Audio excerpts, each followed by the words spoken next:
બગીચો ખીલશે, ફૂલો ખીલશે, વસંત આવશે, બહેનોના જીવનમાં અપાર ખુશીઓ આવશે.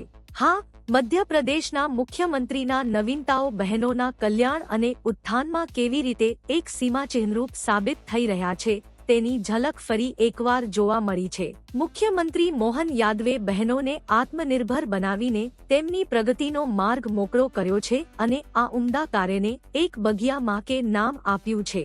આ યોજના હેઠળ 30,000થી વધુ સ્વસહાય જૂથોની મહિલાઓની ખાનગી જમીન પર ફળના વૃક્ષો વાવવામાં આવશે, જે તેમની આર્થિક પ્રગતિનો આધાર બનશે.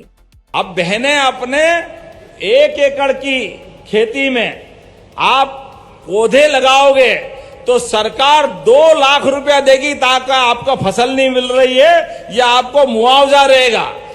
दूसरे साल 20,000, वो तीसरे साल फिर पैसा दे करके ये 900 करोड़ की राशि दे करके घर घर बगीचे बनवाए जाएंगे. जोरदार अभिनंदन करो हमारी सरकार के माध्यम से.